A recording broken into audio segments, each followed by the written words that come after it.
Good evening, everyone. Welcome. My name is Joe Davidge. I'm the Executive Director here at the Georgia Center for the Book. And on behalf of the Georgia Center for the Book, our host, the DeKalb County Public Library, and our sponsor, the DeKalb Library Foundation, welcome to another in our continuing series of virtual author events, and a very happy new year to all of you. Just a few things before we get started this evening. We'd like to remind you that we are recording the session. So if you would like to review it at a later date, or for those of you who missed it, you can find all of our recorded sessions on YouTube. While you're there, do feel free to like and subscribe to our videos. That way you will see them in your subscription feed as soon as we post new material. I'd also like to remind you, if you'd like to ask a question after our formal presentation this evening, please feel free to use the Q&A feature. You can find the Q&A button at the top or the bottom of your screen, depending on your device. We've also enabled live transcriptions for those of you that are hearing impaired this evening. To enable the live transcriptions, find the CC button at the top or bottom of your device, and you can use the CC button to enlarge the font for as long as you need to make it comfortable for your viewing. I'd also like to remind you this evening that our bookseller this evening is Karis Books and More in Decatur, Georgia. A link is provided for you over in the chat where you can click and order tonight's book. Like so many of our independent bookstores, Karis Books continues to serve our literary community through this ongoing pandemic with curbside and in-store pickup as well as ship to home. And we encourage, no matter where you are, to take advantage of shopping at your local independent bookstores, especially our Black-owned independent bookstores, because we truly believe in a just and literate society. Right now, of course, I'd like to introduce you to our guests this evening and bring you up to date on a few of our programs coming up this week. We have an event that's coming this Thursday, the 13th, with Philip Gulrich about his book called Somerset. This is an audiobook that is a dramatized audiobook, and it is about Benjamin Franklin and James Somerset.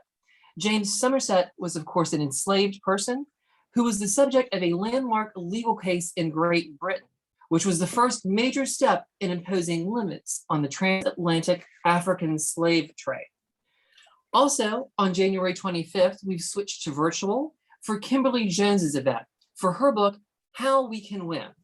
This is, of course, based on the viral video she released 2 years ago titled the same, and is about how African Americans can take back their rights by taking back their financial freedoms. So we invite you to sign up for those by going to our Facebook or going to Eventbrite, and you can register for any and all of those events. I would like to remind you, however, that our Decatur Short Docs Film Festival has been postponed. It was to take place as a hybrid with in-person and virtual screenings. However, due to the Omicron variant, we have decided to postpone that. However, we will let you know as soon as we have a new date scheduled. Right now, let me introduce you to our guest this evening. Retired music educator Mary Frances Early was the first African-American student to graduate from the University of Georgia in 1962. She taught at Atlanta Public Schools, Morehouse College, and Spelman College, and was the chair of the Clark Atlanta University's music department. She continues to be an advocate for education and an active member of the UGA community. And we are also very proud to say she is a Decatur resident and patron of the DeKalb County Public Library. So Mary, thank you so much this evening and welcome. And thank you so much for sharing with us your new book, The Quiet Trailblazer. Thank you, Joe. Just a few questions. Thank you so much. So just a few questions to get us started this evening. And the book is really a memoir, and it starts in your very early days. And your mother was a teacher, and your father started out working in a wax paper plant here in Georgia before you all moved to Atlanta, and he became an entrepreneur. So why don't you tell some of these great stories about those early family influences in Atlanta in the 1930s in historic Auburn Avenue? Thank you, Joe. Yes, I grew up in segregated Atlanta, the Jim Crow South. And I was born in 1936, which of course was a time when we were getting into the war, and my dad worked at the wax paper company as a paper cutter, but he decided that he wanted to become his own boss. So he opened his restaurant on Auburn Avenue, and it was right across the street from the Auburn Avenue Branch Library. So I was paid to stay out of the way by going to the library every day. At our school, E.P. Johnson Elementary School, we were on double sessions, which meant that we could only go to school a half day. And my brother and I, he was 18 months older than me, we went in the morning session so that we could go with our mom to the restaurant in the afternoons. And so I would be escorted across the street to the library. And I thought, this is cool because I was paid to stay out of the way. But I enjoyed so much reading, and Mrs. Annie L. McFeeters was the librarian at the time. I think she later on became a librarian at Georgia State University. But at any rate, she took me under her wing and she gave me suggestions for books to read, and I read voraciously. And I attribute my good academic record to the fact that I was able to read so much. But she had taught in a one-room schoolhouse in Monroe, and she wanted to move to the big city. And so she and my father married, and then she had John, and then she had me. So it was really, there were so many limitations because of Jim Crow. And as a child, I observed all of them and was upset by them. Now, it says in the book that your parents did kind of try to shield you all from that. And although it seems very idyllic, with the games that you played and all the wonderful food and duck ponds, this still was Jim Crow. And, how did you start to become aware of the impact of Jim Crow on you and your family? And, how did you perceive the city as you grew older? Well, Hartsville, the mayor, said that Atlanta was a city that was too busy to hate. Well, I didn't observe that. When we would go downtown and we would go on the streetcar, they have streetcars again now, but we'd go on the streetcar there and to the restaurant, but we would stop sometimes at the Curb Market, which is on Edgewood. And they have water fountains, and one was white water fountain, the other was a colored. And I looked at it and the water didn't seem colored to me. I couldn't understand. I was 7 or 8 years of age. I didn't understand this. I thought, my parents are paying taxes. Why can't we drink any water? We couldn't go to the Fox Theater. We couldn't go in the front door if we wanted to go to the theater. They were all segregated except for two theaters, one the Ashby Theater and one the Royal Theater, which was on Auburn Avenue where our restaurant was. So I observed all of these things. And as a child, even, I knew the differences when you couldn't try on clothes in the store, when you had to go and sit at the back of the bus or the streetcar. All of those things resonated in my mind, and they really sort of started me on my journey to UGA. You did have, you did mention in the book, of course, the Fox Theater, but you also mentioned about the Alvin Ailey Dance Company as well, and how impactful that was on you. Yes, when I was an adult, well, the Fox Theater was almost demolished because it was in bad disrepair. And they had a big campaign to raise money to save the Fox. Well, I by then was, I guess, my early adulthood. I didn't go back to the theater after my brother and I went as children, and we had to climb up all those steps and couldn't go in the front door. I didn't like the Fox Theater. But later on in life, and I didn't contribute to the fund to save the Fox, but later on as a young adult, I started going to the Alvin Ailey concerts.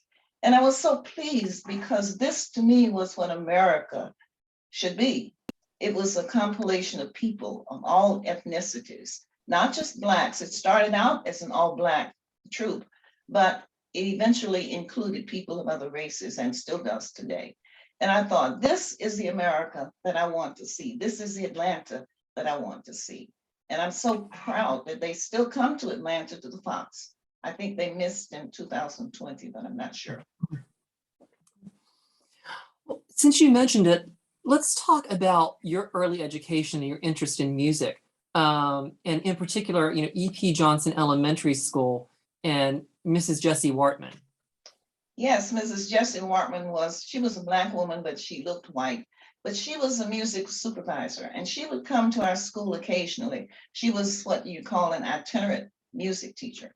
And she sang to us, and she had us to sing with her, and she taught us some basic music theory.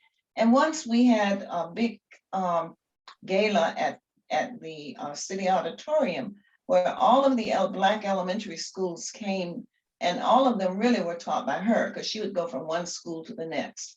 And they had an elementary band with real instruments. I say that because I was in the rhythm band, which played rhythm instruments, and I thought that was juvenile. I was 7, but I still wanted to play in a real band. At any rate, they had a dance troupe. It was in a big chorus. It was a wonderful experience. But when I asked Mrs. Wartman when we got back to school, why couldn't I play in a real band? She told me that, well, you should be proud of the fact that you can read music, you can read the rhythms, but E.P. Johnson does not have the money to hire an itinerant band teacher. And of course, she couldn't teach band. So the Black schools were not, the amenities that were in most of the white schools were not in all of the Black elementary schools or high schools. But she was the beginning of my quest for music. And my dad really loved classical music. He was in World War I, and he apparently was deployed in Europe somewhere. And so he loved classical music, and we would listen to the Bell telephone hour at home on the radio. And he also bought some long play, Third Degree of the Third records that we could listen to. And then I started playing piano because we had a piano in our living room. It was one of those big upright pianos. And I would play around with it, and my parents saw my interest. And so they started me taking piano lessons. And I took it for 2 years. I think I was 8 and 9 years of age. But I stopped because the teacher would rap me on the knuckles with pencil when I made a mistake. And I told my parents, I can't take this any longer. My dad was disappointed because he wanted me to accompany him. He was an amateur singer. He sang at church and at some weddings and things like that. But that never happened because he passed when I was 12. Now, speaking of the inequities, and it's mentioned in the book too, a very interesting fact about Atlanta public schools, and you quoted a book from Melvin W. Eck. Yes. And it noted that Atlanta public schools at that time spent $139.73 for each white student and $59.86 for each African-American student. And you said this resulted in our elementary school having no lunchroom facility, no playground equipment, no well-stocked library, and no current textbooks. That's correct. We had used textbooks. When the white schools got their new textbooks, we got their old ones, and they were often torn, dirty, sometimes ugly words scribbled in. I never got a new textbook until I went to Turner High School, which was my 3rd high school actually. And it was unfortunate that we didn't have a library at school, but I didn't suffer from that because I was going to the Auburn Branch Library, but the other students did have that as a deficit in their life. But in my home, my parents always we had newspapers and magazines and books. So I guess those were the roots that really that were nourished throughout my childhood. And my parents expected us to do better because they didn't have the opportunity. They grew up on sharecropper farms. They didn't have the opportunity to go to a college. They saw a brighter future for my brother and myself. Now, you mentioned that you played piano and that your father wanted him to accompany you. accompany him while he sang. But you were also keeping a secret, though, at that time from your parents about your vision. That is correct. I'm wearing glasses now. They don't help as much now because I have macular degeneration, but I was nearsighted. I didn't know that. And that's probably why I made so many mistakes in playing the piano. I don't really know. But I would, in our classroom, I think it was in my 5th grade class, I would bribe the person sitting in the desk across from me to write on my notebook what the teacher wrote on the chalkboard. They didn't have whiteboards then, it was chalkboard. And I would give that student some candy that I'd snitched from home. And my teacher finally noticed what was going on, and she told my mother that I had a vision problem. So I had to go to the optometrist ophthalmologist and get fitted for glasses. But the first pair of glasses didn't last because we were sitting in my parents' bedroom eating a fish sandwich after a long day at the restaurant. And I didn't like wearing the glasses, so I took them off and put them in my lap. And the fish sandwiches were wrapped in paper. And I balled the paper up and threw it in the fire. We had a fireplace. It was cold that night. And when I couldn't find my glasses, I knew I'd thrown them away. Of course, I got a scolding for being so careless and had to get another pair of glasses. But such was life. And I have worn glasses ever since, unfortunately. Well, we know of these great inequities in public education in Atlanta under Jim Crow, but you did have some sort of awakenings to Black history through some of your teachers, like Miss Jean Willis. Let's talk about that and what kind of started you as an individual to think about Black history and sort of your place in the world and in America at that time. Miss Willis was my 7th grade teacher. In those days, we didn't have middle schools. We went K through 7. And she, her grandparents had come on the Underground Railroad, had moved to Canada to escape slavery. And she grew up in Canada, but she had heard about Spelman College. And she wanted to come to Atlanta, and she did.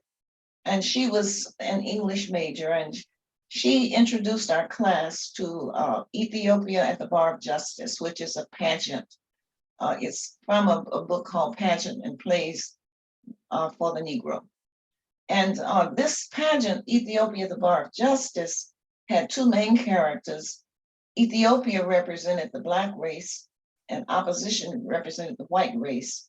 And I guess in today's critical race theory that they wouldn't have allowed anybody to do that. But anyway, she taught it to us. And we were so impressed because opposition said that Ethiopia had done nothing to further or to make America great. But all of these characters came forward. It was business and law and the slaves and the 13th, 14th, and 15th Amendment, and all of the wars that Blacks had participated in. And I thought, my goodness, we have contributed. Now I had been reading, but you see, there wasn't that much in the library about Black history or Negro history then. So this kind of brought it all together, this pageant, and we presented it to our parents and the neighborhood. And I was so proud of it that when I graduated or was promoted from elementary school, I presented the play at my church, which was Mount Vernon Baptist Church, because I wanted my friends and their parents to know the things that I had learned, that we did help to make America great. And that started me on my path again to the University of Georgia. Wonderful. Well, now let's talk about your high school years. And you had some amazing triumphs, but you also had some personal tragedies once you started high school. So let's talk a little bit about those. Yes, we moved to Kennedy Street from Summerhill, which is where we lived originally. My dad wanted to move us to the northwest side of town. And soon afterwards, and he bought a house that had an adjoining grocery store and a rental house behind it. Soon after he died, and my mom was left to raise two kids. I was 12 and John was 13. We went to Howard High School. John was a year ahead of me, so he had gone the year before, simply because my dad played golf. My dad was an avid golfer, tried to make us golfers too. Didn't work with me, but it worked okay with my brother. I didn't see any sense in knocking the ball away from you and then knocking it away again. So I didn't take to golf, but we went to Howard because the principal was Mr. Gideons was a golfer who played with my dad. And so when Dad died, and I was, as I said, 12, I was in the 8th grade. I went that one year, I went that one year, John had gone to Howard High. But when he died, my mother said we had to go to a school in our own district. So that was Washington High School. And I went to Washington High. I loved the school. It's an iconic school. It was the first Black high school, a high school for Blacks in Atlanta. And of course, it was named after Booker T. Washington, who was a great educator. This statue of him lifting the board lifting the ignorance from his people is there in front of the school. And the subject that I liked best was Latin, believe it or not. I took 2 years of Latin because there was a superb teacher. I wanted to play in the band, but the band director wanted me to play a tuba because I could read music. I didn't want to play that large an instrument. I wanted to play a clarinet. So I sang in a special chorus, had 2 years at Washington High, which was my second high school, and then Turner High, which was the elite high school for Blacks, was built. And I was transferred there.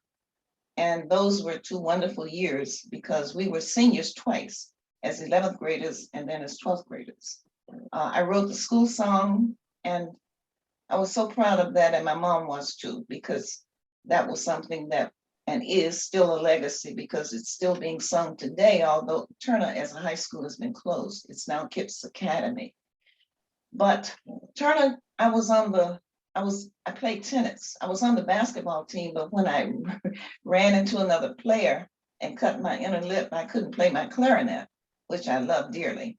And so I had to stop playing basketball. So I went to tennis. And I actually got a letter. That's what I wanted. I wanted to be well-rounded. And I got a letter at Turner High School, an athletic letter.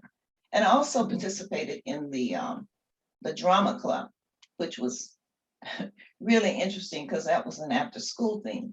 But we did Arsenic and Old Lace, and I was one of the maniacal sisters, and I really loved that.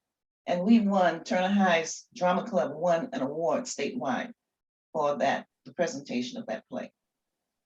But those 3 high schools were all, Howard was built, actually was donated by a former slave who actually pulled himself up, and he actually had the first Black bank in Atlanta.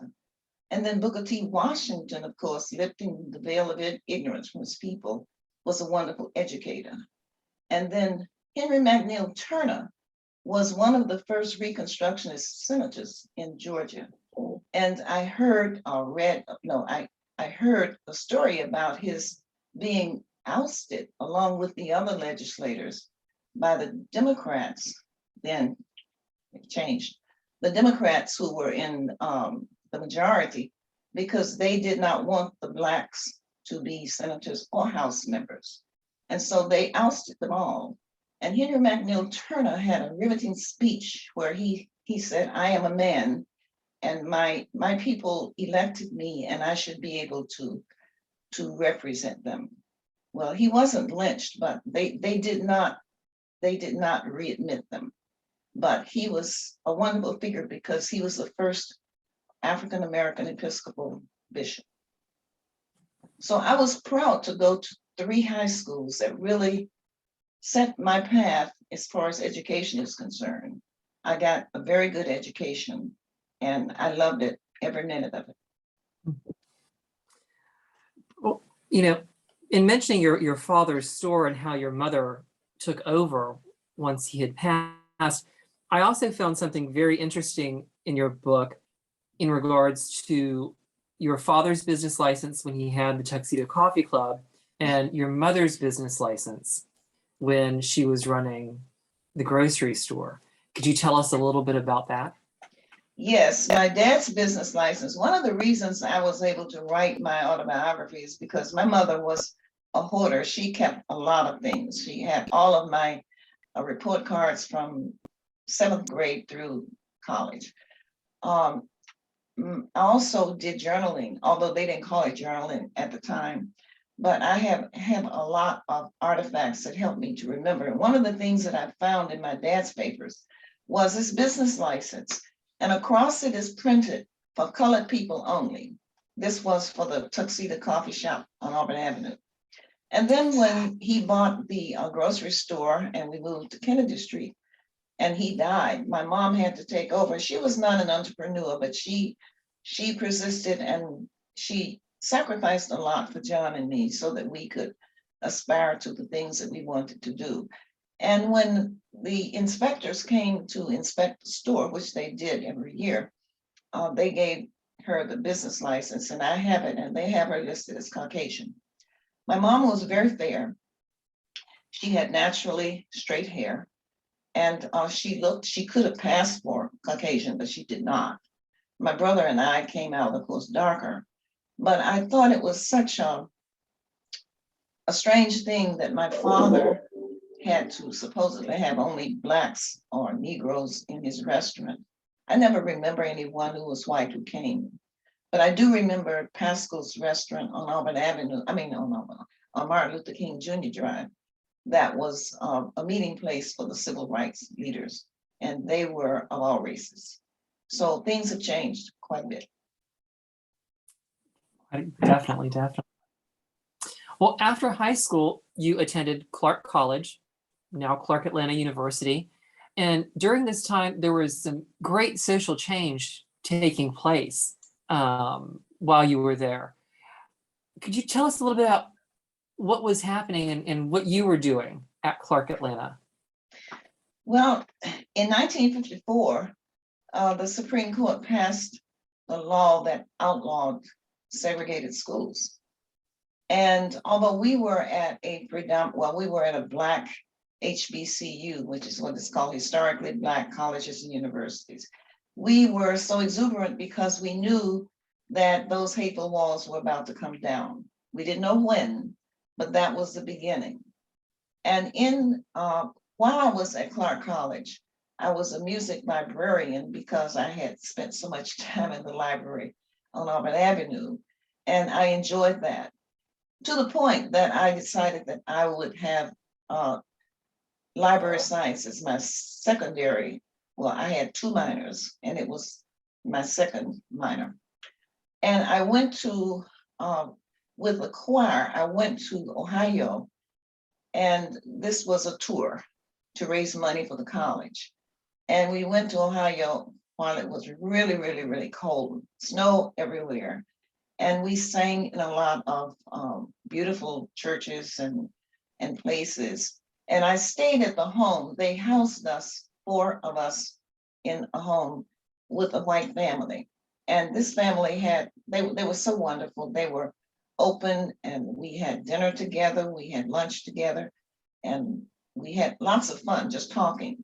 But I had never heard of radiant heating in the floor. That was something I had no idea that, but they needed that. But that was my first experience in living with whites. And then while I was at Clark, I also taught at a summer camp in Bear Mountain, New York. And there, I was the only Black counselor, but I was treated like everybody else. I mean, it didn't seem to matter that I was Black. We had a wonderful camp. It was called Lennerlock, and it was on a lake. And I had lots of experiences that I had never experienced before, like almost being struck by a copperhead snake, and they had bears there and raccoons. And it was just a wonderful summer. But that was my junior year. So I had lots of experiences. And then in my senior year, I went back to Turner. I was assigned to go back to Turner to student teach. And of course, Charlene Hunter, now Hunter Galt, and Hamilton Holmes were students there. And Charlene wanted to interview me about my writing the school song. And that's how I knew her.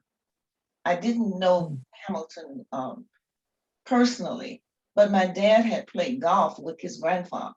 So our paths crossed, and we didn't know that 5 years later we would each be at the University of Georgia as pioneers. But that's the way it happened. Oh, wonderful. Well, now, once you graduated Clark, of course, you became a music teacher at John Hope Elementary School. Yes. And there is one particular experience that you recount in the book at the Atlanta Symphony Orchestra. Yes, that was really something. We were at the City Auditorium at the time. Henry Sopkin, and your older listeners will remember him. He was the first, I guess he was the first director of the Atlanta Symphony. But that was their home. That was where all the concerts were held. We didn't have the Symphony Hall where we have concerts now.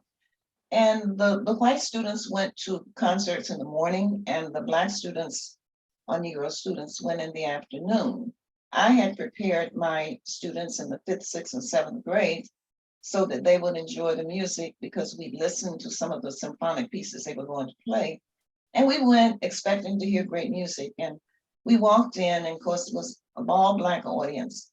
And the usual thing that would happen is that a patriotic song would be sung by all of the students at the very beginning.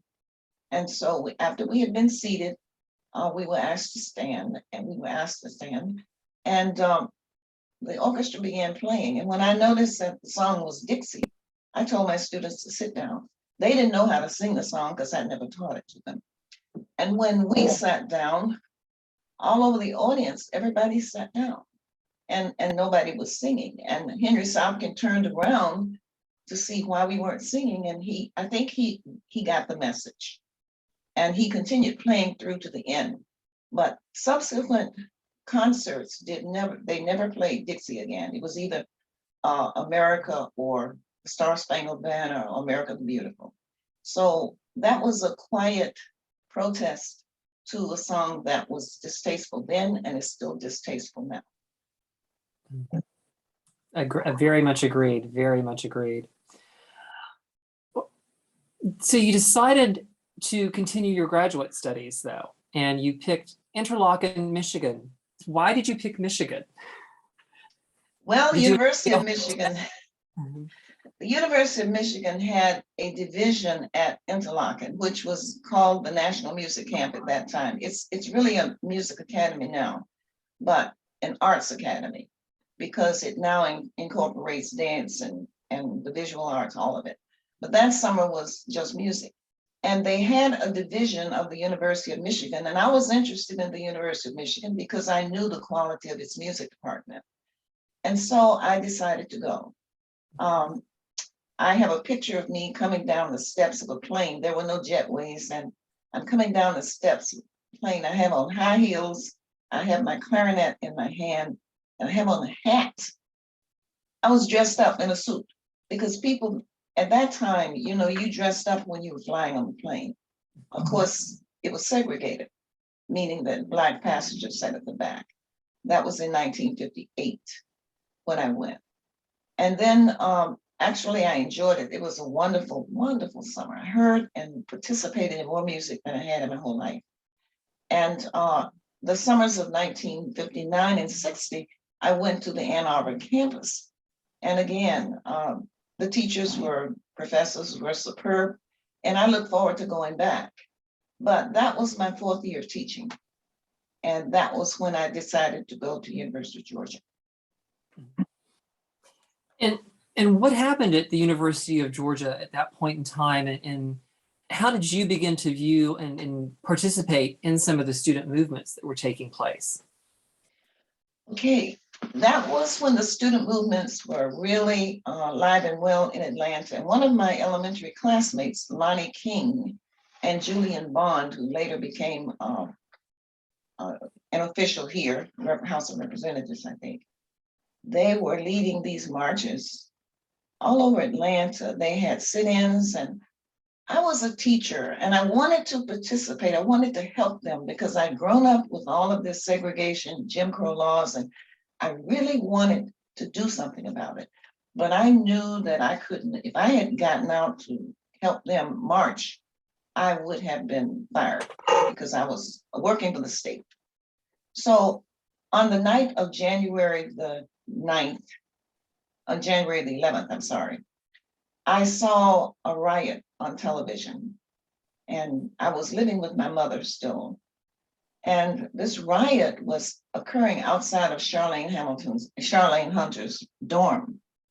I had followed them through their 18 months before they were admitted to the University of Georgia. And Judge Boodle said that had they been white, they would have been admitted earlier. So they were admitted. And so when I saw the riot, and then they were suspended instead of the rioters being suspended because they were throwing rocks at Charlene's windows. Hamilton was staying in the city, so he wasn't part of the riot, but I know he knew about it.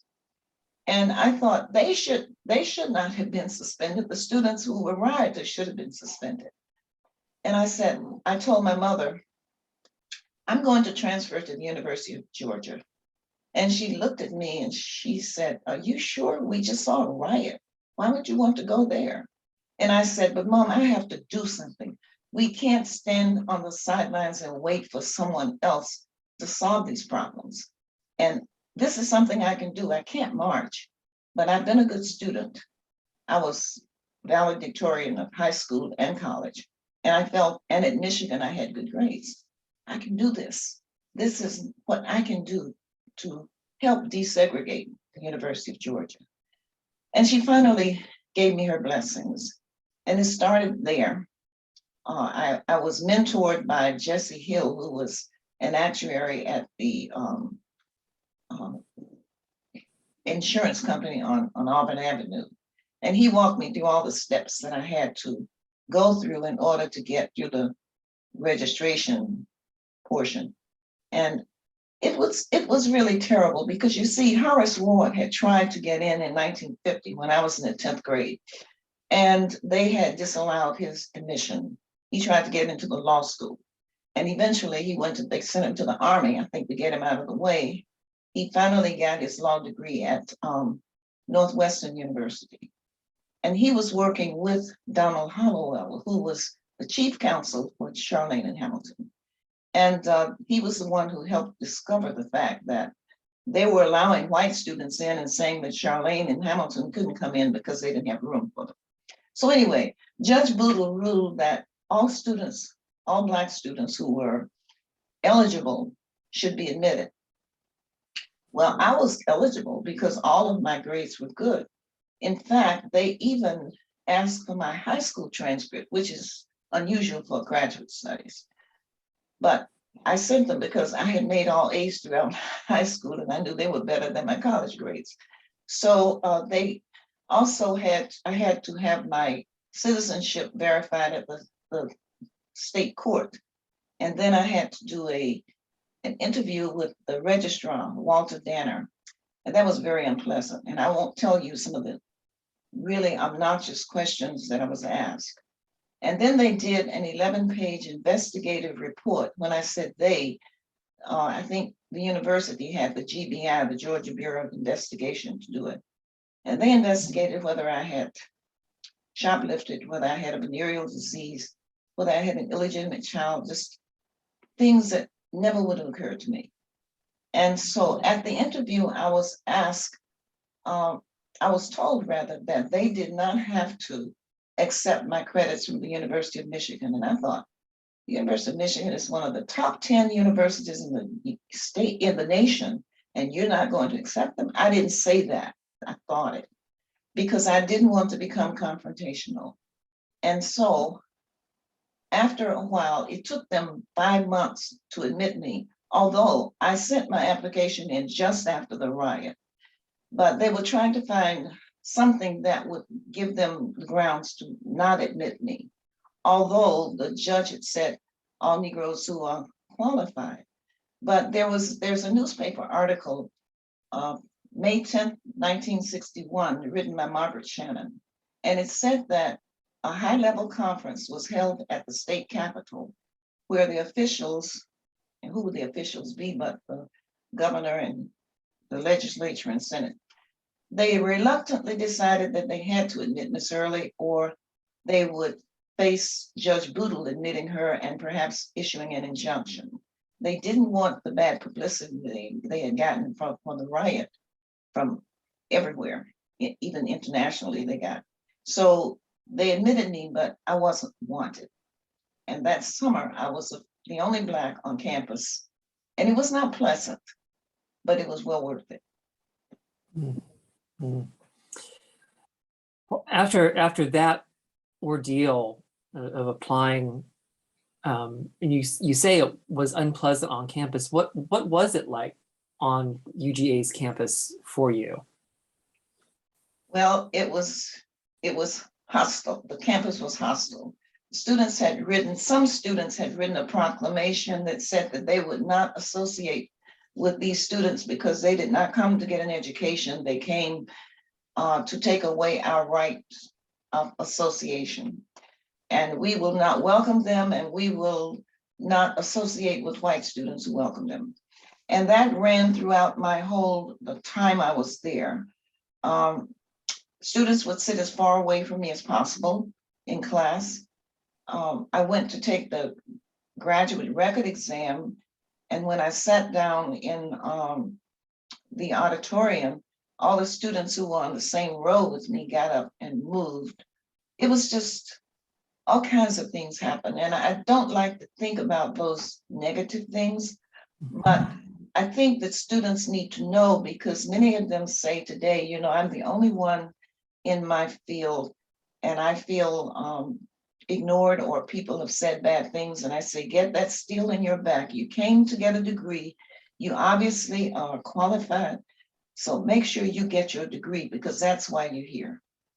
And that's the way I felt. I heard something just this week, and it was a quote from Dr. King, and it said, I take the path of love because hate is too heavy a burden to bear.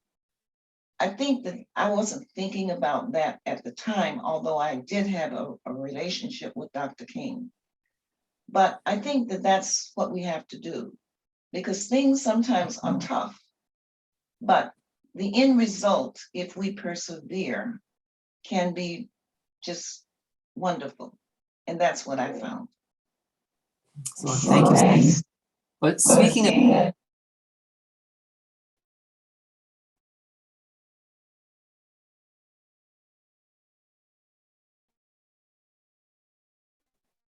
end results, could you tell us a little bit about that day? For me. I had 74 family, friends, church members who came to share this celebration with me. And I was completely, the rest of the class members were oblivious to my presence. I was one out of over 600 graduates.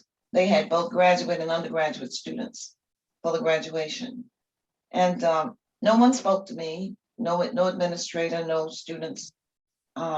I got in line with the other 4 music education majors. They didn't speak, but I didn't care. I had reached my goal.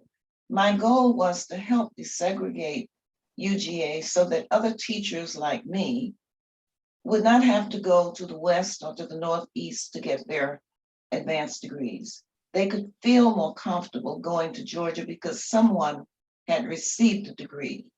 Now, here of late, I discovered that it was not only it was not only the first degree awarded at the University of Georgia, but all of the schools, all of the so-called white schools in the university system, none of them had graduated a Black. In fact, I think Georgia State was the second to integrate, but they admitted 4 freshmen. And of course, they admitted the freshmen the fall of 61 after I had gone the first semester there. And they didn't have a chance. So I was really the first in Georgia. I changed the landscape of Georgia's education. not because I was trying to do that. I had no way of knowing that I would be first, and that was not my goal. My goal was to help open the doors for other students to come. Well, thank you so very much. And just a reminder to everyone, if you'd like to ask a question, please feel free to drop it in the Q&A portion. I also see there are a few in the chat, so we'll get those rolling. But just to mention, thanks, of course, to the University of Georgia Press, who, of course, published the Quiet Trailblazer. But your papers are also at the Russell Library's Foot Soldier Project at the University of Georgia. So can anyone access those? Yes, they are open to the public, including that investigative report. But I asked them to redact my birth date and the number that you get when you're born, whatever they call it, because it could be used in wrong ways. Understand. In this day and age, I think that's all you need, and all of a sudden, you're purchasing cars all over the world. So right. Let's get to a few of these wonderful questions that folks have started putting into the chat. And one of our viewers this evening, Kathy, asks, Mary, you were about 27 years old in 1963 when the bombing in Birmingham, Alabama took place. At that time, Condoleezza Rice and Ruby Bridges were both about 8 years old. Both of these beautiful Black children faced horrific racial crises as children and were able to press through these crises with the support of their parents' belief in the priority of education. Have you ever had the opportunity to speak with either of these women? And was there any special thoughts you would like to convey or advise to Black parents today when helping their children navigate through the racial crises that they are facing? I have not met either one of them. I know about them. And I know that was a very trying time. I think everybody really, it was just unthinkable to think that those four children, those kids were killed by people who hated them. And that's why I made that quote. But what parents can do is to, first of all, make their children understand, as my parents did, that they are just as good as anyone. It's up to them, however, to live up to their potential so that they can do whatever it is that where their passion leads. And then to give them a background in reading, in doing well in school, and doing the best that they can. Because if they do that, their children will all find something that makes them feel good about themselves, and they can live a very good life. And just mentioned as well, you not only received one degree from UGA, you actually went back for a second degree from UGA as well. Yes. Remind us. There were still too few Blacks there.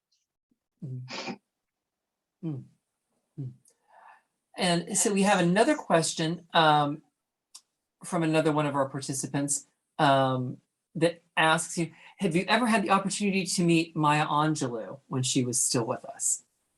No, but I certainly am a fan of her writing. Her poetry, all of her writings are wonderful. And I think many of us use instances of things that, about women, about Blacks, we can all identify with what she wrote. And she wrote it so beautifully.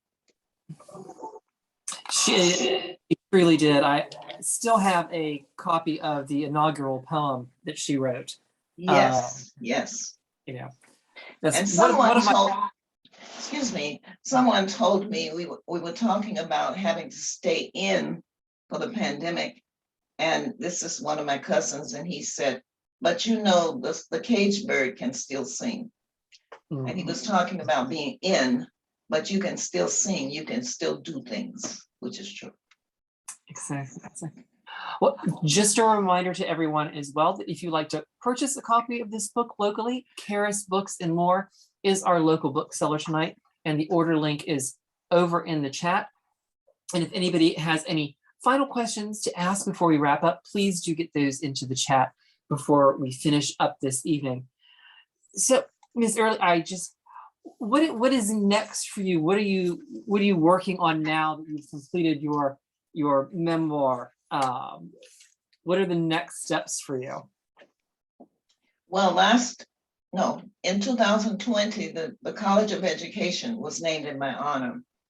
And I think it's ironic that the building itself is called Adderhole Hall. O.C. Adderhole, his name was Omer Clyde Adderhole, was the president when I was there. I never met him. He was opposed to the integration, and he must be turning over in his grave now. I don't know. But no offense to him because I didn't know him.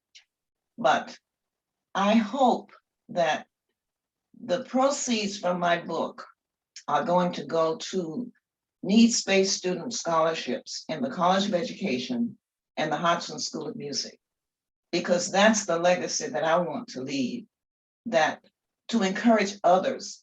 You know, used to be that people would say, oh, she's just a teacher. But teachers are the ones who change the world. They help to make our nation great.